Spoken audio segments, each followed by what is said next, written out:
Ya, bismillahirrahmanirrahim. Assalamualaikum warahmatullahi wabarakatuh. Selamat malam. Sebelum kita mulai, saya ingin mengucapkan selamat Hari Raya Idul Fitri. Taqabbalallahu minna wa minkum. Mohon maaf lahir dan batin. Oke. Sebentar, saya ganti dulu. Ya. Hari ini kita akan ngobrol tentang daya AC karena ini sungguh berbeda dengan daya DC ya, yang sangat sederhana. Kemudian nanti juga kita akan berbicara tentang faktor daya. Saya akan split jadi 2 video saja supaya masing-masing videonya tidak terlalu panjang. Oke. Nah,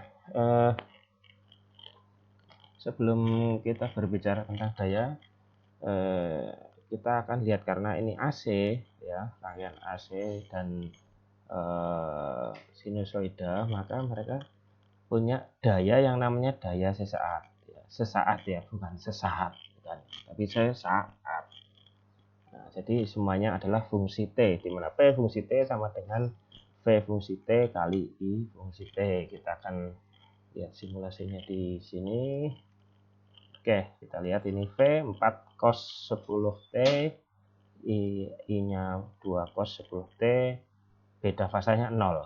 Ini beda fasanya 0. Kalau kita jalankan, kita akan lihat gambarnya seperti ini ya. Ini tegangan yang biru, yang ini merah atau oranye ini adalah arus. Kemudian dayanya ini kita lihat pada saat puncak 4 kali 2 sama dengan 8. Nah, seperti itu. Di sini 0 kali 0 sama dengan 0. Nah, sehingga daya ini kita lihat dia tidak akan berada di bawah 0 karena di sini berapa nih? Min 2 kali min 4 sama dengan 8 juga. Nah, ini adalah daya sesaat, ini yang warnanya kuning ini. Kuning tapi agak oranye. Ini daya sesaat. Nah, daya sesaat ini punya rata-rata. Rata-ratanya ada di angka 4. Ini kalau kita lihat rata-ratanya itu bukan 4 kali 2, tapi 4 kali 2 itu adalah nilai maksimalnya. Kalau kita lihat angka 4 ini boleh sebetulnya adalah nilai RMS dari tegangan dikalikan nilai RMS dari arus 4 dan 2. Ini kan adalah 4 volt dan 2 ampere, itu nilai maksimalnya, bukan nilai RMS. Oke. Kita coba, kalau kita geser fasanya, misalkan 45 derajat. Oke.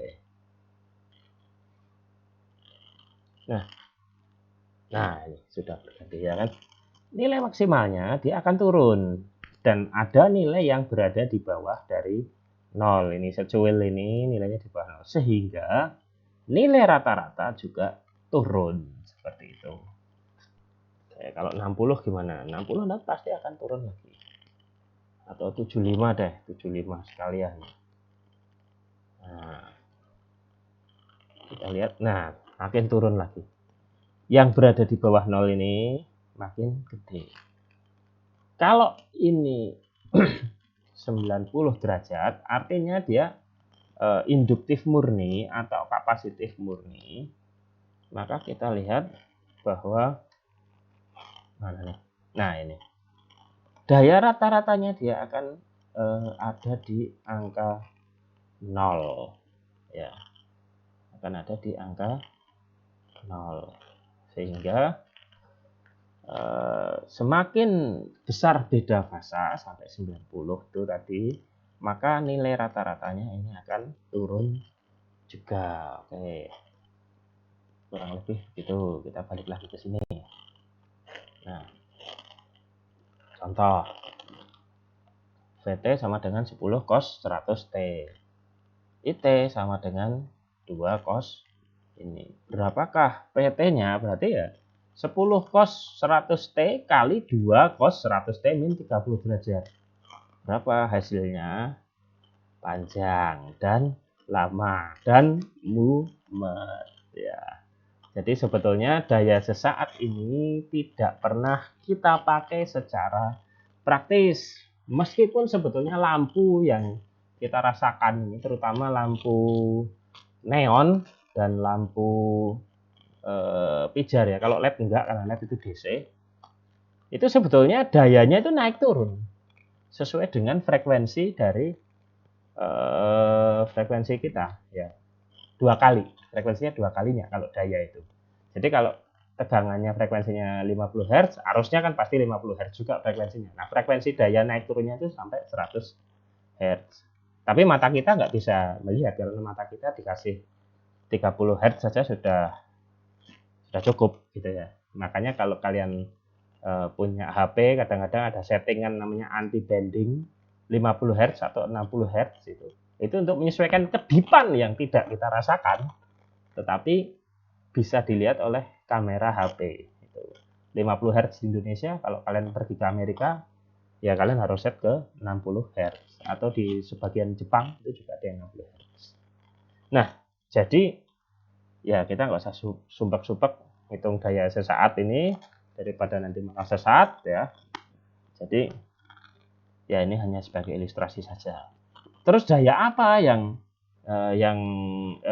kita pakai secara praktis itu adalah oh sebentar, ini ada satu lagi ya.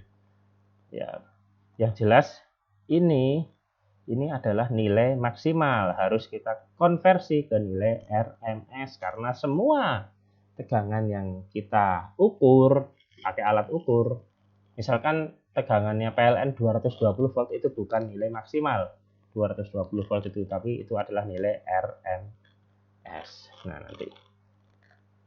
Nah ini juga arus semuanya itu adalah diukur dalam bentuk RMS. Oke, nah daya rata-rata ini adalah yang tadi itu adalah daya nyata yang dibuang oleh sistem yang ditukar ya, yang dibuang oleh sistem dari elektrik ke menjadi panas misalkan.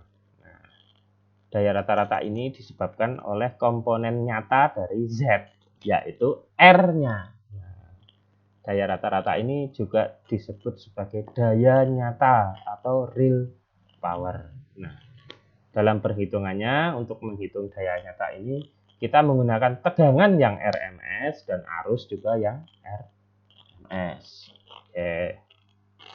Nah, daya nyata maksimum ini kalau di